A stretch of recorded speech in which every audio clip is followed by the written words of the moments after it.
얼마 전 대둔산에 색소폰 버스킹하러 다녀왔습니다. 빨간 단풍잎과 노란 은행잎 속에 풍덩 빠졌습니다. 얼마 전 푸른 세상이 이렇게 변할 수 있다니 푸름도 좋았고 지금 단풍도 좋습니다. 저도 단풍 들 때가 되었는지 눈도 허리도 여기저기 신호를 보내는데요. 항상 푸른 청춘인 줄 알고 이리저리 뛰어다니니 부작용이 심합니다. 아직 단풍 들 준비가 안 된 것 같습니다. 빨리 철이 들어야겠습니다. 안녕하세요. 라디오 플러스 책향기 토론마당의 김정희 인사드립니다.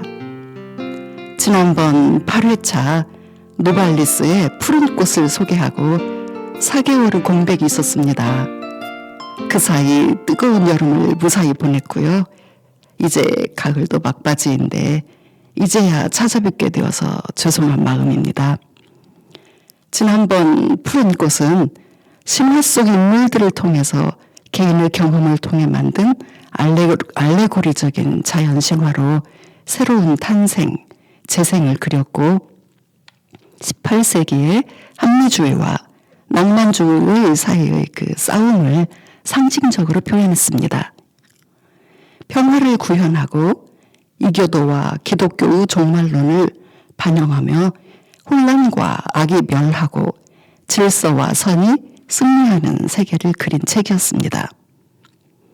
오늘은 평소 우리나라도 가능할까라고 생각했던 그 노벨 문학상을 타서 우리에게 큰 자부심과 문학계에 희망을 안겨준 한강님의 작별하지 않는다를 다락방 11월 독서 토론을 통해 소개하겠습니다. 한강은 1970년 출생이고요. 1993년 시 서울의 겨울 외에 사편을 4편을 발표하고 신춘문예에 붉은 닷이 당선되면서 작품 활동을 시작했습니다. 작품으로는 검은 사슴, 그대의 차가운 손, 채식주의자, 바람이 분다 가라, 히라보 시간, 소년이 온다, 흰, 여수의 사랑, 내 여자의 열매, 노랑무늬 영원과 시집, 서랍에 저녁을 넣어두었다 등이 있습니다. 오늘의 젊은 예술가상, 이상문학상, 독립문학상, 만해문학상, 황순원 문학상, 인터내셔널 부커상, 말라파르테 문학상, 메디치 외국문학상, 에밀 김의 아시아 문학상 등을 수상했고요. 노르웨이의 미래도서관 프로젝트 참여 작가로 선정되었고요. 또 2024년은 한국 최초 노벨 문학상을 수상했습니다. 여기에서 그 노르웨이의 미래도서관 프로젝트는요, 2014년부터 2114년까지 100년간 매년 작가 한 명씩을 선정해서 미공개 작품을 보관했다가 2114년이 되면 미리 심어둔 1000그루 나무를 이용해서 출판하는 것인데요. 2018년 한강이 이 작가로 선정되었다고 합니다. 그러니까 아직 발표되지 않은 작품이 있다는 것이지요. 100년 후에 공개되는 것이고요. 이미 온 국민이 다 아는 한강 작가를 저도 모르게 아주 신이 나서 길게 소개했습니다. 이제 책 작별하지 않는다를 간단히 먼저 소개하면요. 한강 작품의 특징이 역사적 트라우마를 정면으로 마주하고 인간 삶의 연약함을 드러내는 강렬하고 시적인 산문으로 노벨상 선정 이유가 되었듯이요. 이 책은 1948년 4월 3일 제주 4.3 사건을 다룬 장편 소설입니다. 주인공 경아가 인선과의 대화를 통해서 제주도에서의 참혹한 학살 과정과 실종된 오빠를 찾기 위한 인선 엄마의 평생을 걸친 노력의 과정이 엄마의 기억과 신문 기사들의 자료를 통해서 그려집니다. 유령의 형태로 인선과 또 새를 등장시켜서 그 판타지적 느낌으로 쓰이기도 했고요. 눈이 펑펑 내리는 제주에서 얼어 죽을 뻔한 고통 속에서야 잔인한 역사를 마주할 수 있다는 듯이 살아서가 아닌 죽은 유령의 상태에서나 견딜 수 있는 이야기인 듯 그렇게 풀어가고 있습니다. 글을 쓸 때 작가가 아주 사력을 다한다는 그런 느낌이 들고요. 문장 표현 하나하나가 은유, 시적이어서 내포하는 의미를 자꾸 곱씹게 하고 2번 이상은 읽어야 더 깊이 알 수 있는 그런 책인 것 같습니다. 이제 다락방 독서 토론 문제를 통해서 소개해 보겠습니다. 총 문제는 4개입니다.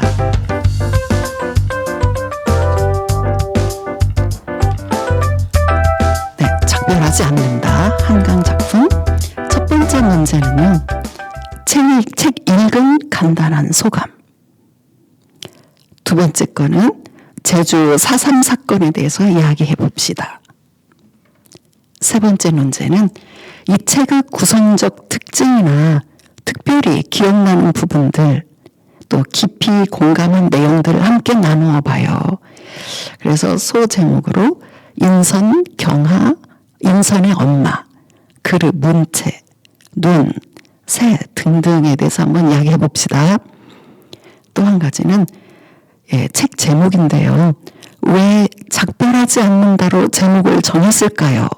이것에 대해서 한번 생각해 봅시다입니다. 네, 마지막 문제 네 번째 거는 316페이지에 나오는 인간에게 어떤 일을 저질러도 이제 더 이상 놀라지 않을 것 같다.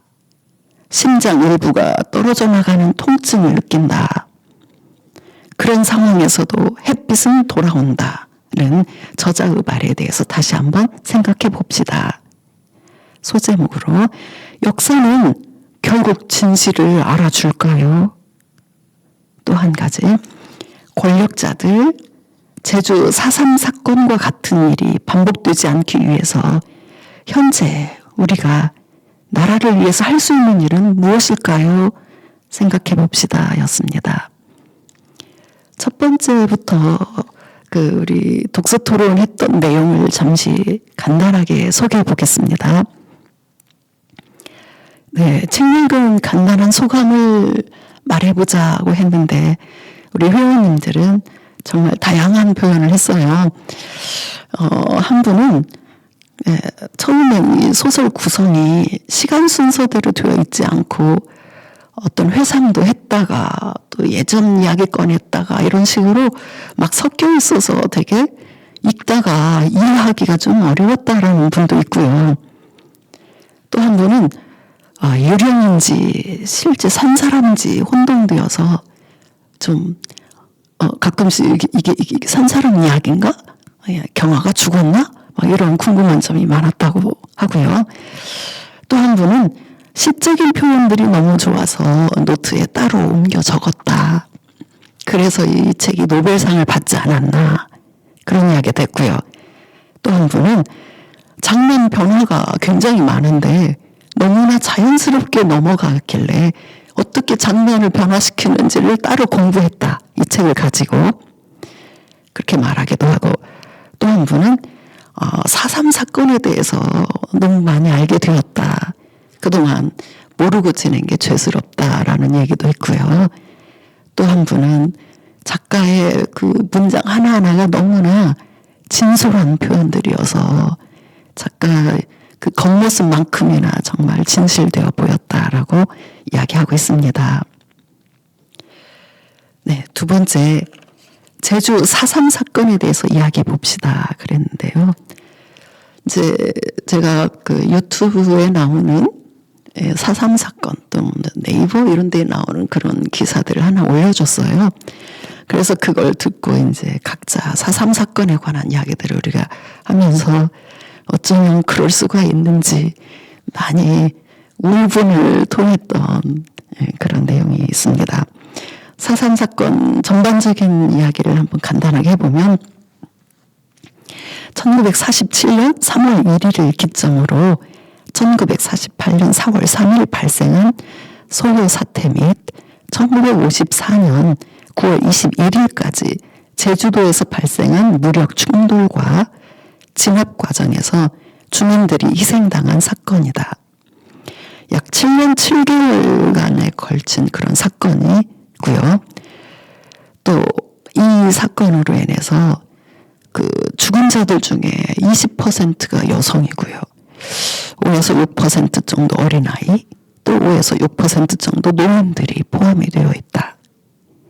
또 이 제주 4.3 사건은 역사 속에 꾸준히 함부로 누구도 정권 탓에 말을 못하고 있다가 노무현 정부에서 그 진압 과정 그런 중에 국가 권력에 의한 대규모 희생을 인정하는 공식 사과문을 발표를 했어요. 2014년 4월 3일 희생자 추념일을 국가기념일로도 지정이 되었습니다. 네, 그럼 세 번째로 넘어가죠. 이 책의 구성적 특징이나 특별히 기억나는 부분들, 깊이 공감한 내용들 함께 나눠봐요 그랬는데요. 예, 인선, 경하, 인선은 엄마, 그릇, 문체, 눈, 새 이런 것 등등에 대해서 이야기를 각자 했습니다. 여기에서 인선이란 어떤 역할을 하고 있냐면요. 사진을 또는 어떤 편집 기자, 사진 기자 뭐 이런 역할을 하고 있는 분인데 이 인선의 입을 통해서 엄마의 그런 직접 경험한 이야기들이 이 책에서 쭉 나오고 있는 거죠. 경하는 인선과의 대화 중에 이제 경하가 느꼈던 그 역사적인 어떤 자기 사명으로까지 느껴지는 이 4.3 사건을 쭉 이야기하고 있고요. 네, 인선의 엄마에 대해서 이야기하는 것 부분은 이 책에서 255페이지에 나오는 말인데요. 지나치게 잘 안다고 생각했는데 엄마를 잘 몰랐다. 예, 우리도 그러죠. 우리 부모님 생각하면은 그냥 나한테 밥 해주고 청소해주고 공부하라고 잔소리 좀 해주고 이 정도만 알지 엄마가 어떤 일을 하고 어떤 거에 관심이 있고 어떤 일을 엄마가 해왔는지를 구체적으로 모르는 경우가 많아요. 이 책에서도 정말 그렇더라고요. 네, 인선의 엄마. 또 글의 문체에 대해서 또 이야기를 하신 분들이 있어요. 아까 얘기했지만 시간 순서대로가 아니고 시점이나 관점이 자주 바뀌어서 정신 차리고 읽어야 한다라는 이야기를 했고요. 또 눈에 관해서는 눈의 3부작, 한강에 눈의 3부작이라는 이런 이야기가 있어요. 그게 뭐냐면 눈 한 송이가 녹는 동안이라는 작품 한 개, 또 작별, 또 하나 작별하지 않는다. 이 세 개가 눈에 관련된 그런 작품이에요. 그래서 눈이 3부작이라고 하는데요. 그렇게 말할 정도로 이 책에서도 눈이 폭설이 내린 하루 동안에 일어나는 그러한 일들을 지금 그 하루 동안에 엄마가 평생 겪었던 일을 전부 파헤치는 그런 이야기가 이 작별하지 않는다입니다.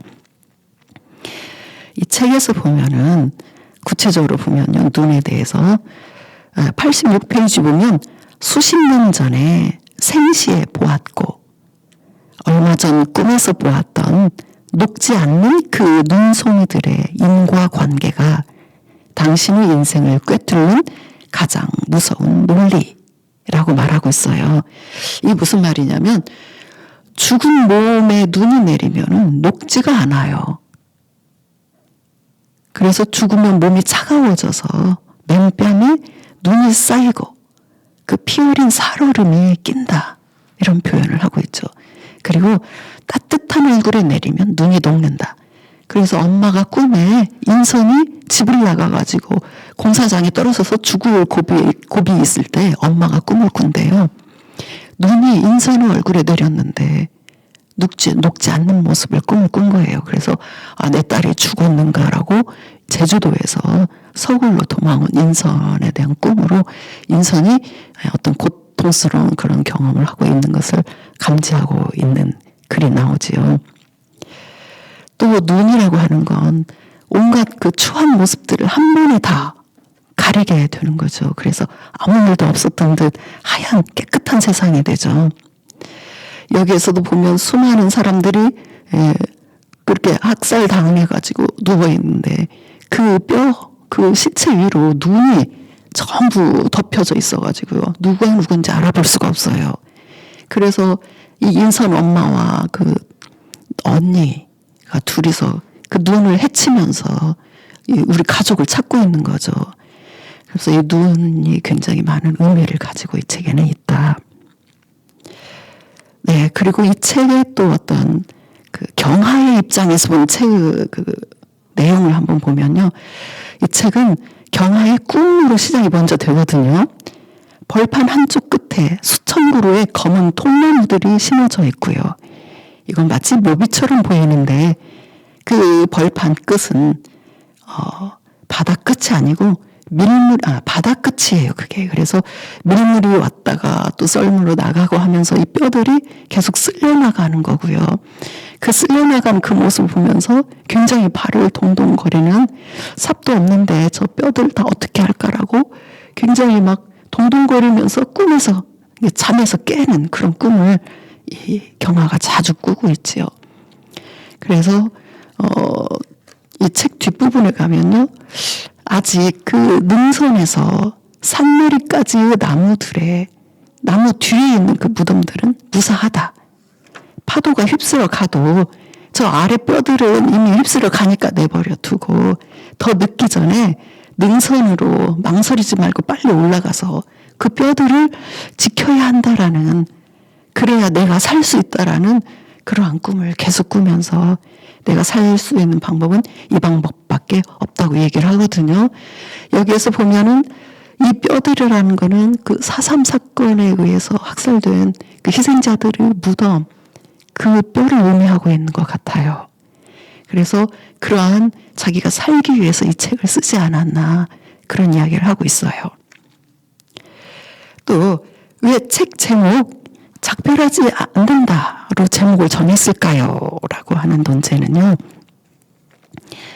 이 책 뒷표지에 문학평론가인 신형철님의 글이 실려 있어요. 그걸 잠시 소개해 볼게요. 폭력에 훼손되고 공포에 짓눌려도 인간은 포기하지 않는다.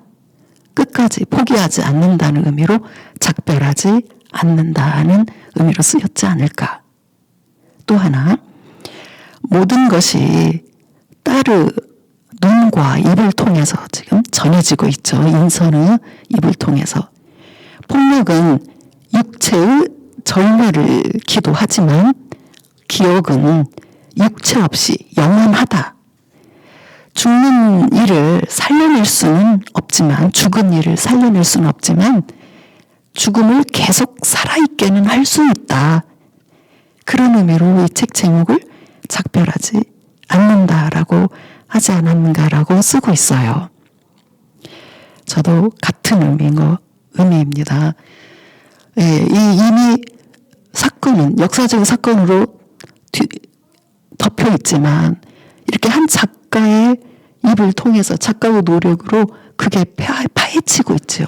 그리고 그것을 세상에 알리면서 그 억울한 그 희생자들의 넋을 위로하고 그들이 억울하게 당했다라는 걸 세상에 알리면서 이들을 앞으로 이러한 상황은 일어나지 않기를 바라는 그런 작가의 마음이 여기에 지금 담겨져 있는 것이지요. 그래서 아직 이 4.3 사건이 끝나지 않았기 때문에 4.3 사건을 확실하게 밝혀내고 사과하고 그런 일이 아직도 일어나지 않았기 때문에 작별하지 않는다라고 제목을 정했던 것 같습니다. 네 번째, 316페이지를 보면요. 인간에게 어떤 일을 저질러도 더 이상 놀라지 않을 것 같다. 심장 일부가 떨어져 나가는 통증. 그런 상황에서도 햇빛은 돌아온다는 저자의 말에 대해서 다시 한번 생각해 봅시다. 예, 역사는 결국 진실을 알아줄까요? 네, 이 논제인데요. 이 햇빛, 내일은 내일의 해가 떠오른다라는 말이 생각나죠. 어떤 희망을 가지고 내일은 또 내일의 햇빛이 뜨기 때문에 희망을 가지고 살아야 한다, 이런 의미인 것 같은데요. 피하지 말고 파헤쳐서 억울함을 인정해주고 다시는 되풀이되지 않게 하기 위해서 노력하면서 새날을 맞이할 수 있어야 한다라고 하는 그런 작가의 사명감, 작가의 그런 뜻을 알 수 있을 것 같습니다. 역사는 결국 진실을 알아줄까요? 이 문제에 대해서는 우리 회원님들은 역사는 누군가의 죽을 힘을 다하는 노력이 없다면 힘 있는 자의 논리에 의해서 쓰여지고 전해진다라고 이야기를 하더라고요. 그래서 이런 한강 작가와 같은 분이 필요한 것 같습니다. 또 권력자들이나 또 제주 4.3 사건과 같은 일이, 권력자들의 횡포를 말하는 거죠. 또 제주 4.3 사건과 같은 이런 일이 반복되지 않게 하기 위해서는 현재 우리가 나라를 위해서 할 수 있는 일이 뭘까요? 역시 회원님들은 다양한 의견을 제시했어요. 투표를 제대로 해야 된다. 국가의 일을 남일로 보면 안 된다. 독서 토론 등을 해서 진실, 사실 이런 것들이 무엇인지 파악할 수 있는 능력을 키워야 되고요. 또 무엇이 거짓인지 이런 것도 가릴 수 있는 능력을 키워야 한다고 말하고요. 또 한 분은 너무 나만 생각하는 그런 교육을 하면 안 된다. 학교 교육부터 제대로 남도 존중하고 생명 존중 이러한 것도 가르쳐야 된다라고 하고 있고요. 그래서 자녀들, 주변 사람들의 의식을 바꿔야 한다라고 이야기하고 있습니다. 너무나 긴 이야기를 또 막 열띤 토론을 제가 한 번에 정리를 하려고 하니 조금 무리가 따르고 있습니다. 이제 그 다락방 독서 토론 문제를 통해서 소개해 보았는데요. 이제는 토론한 후에 우리 회원님들의 모습을 보았더니 모두 너무 심각한 얼굴로 진지한 토론이었습니다. 지나간 역사적인 사건이라고 쉽게 지나치기에는 이해할 수 없는 인간의 잔인함에 진저리 치면서 다시는 이런 억울한 사람들이 있어서는 안 된다는 생각뿐입니다. 한강 작가는 이런 인간 생명의 존엄함을 상기시키려고 죽을 만큼 힘들지만 사명을 가지고 그를 통해서 헌신하지 않았나라고 생각합니다. 가을이 깊어가고 있습니다. 나무들도 자신들의 마무리를 최대한 아름답게 장식하고 있는데요. 시간 가는 것을 아쉬워만 할 때가 아닌 것 같아요. 저도 멋지게 단풍될 준비를 해야겠습니다. 긴 휴식을 위해서요. 여러분 모두 행복한 가을이었으면 좋겠습니다. 한강님의 노벨 문학상을 다시 한번 축하드리면서 여러분 모두 건강하세요.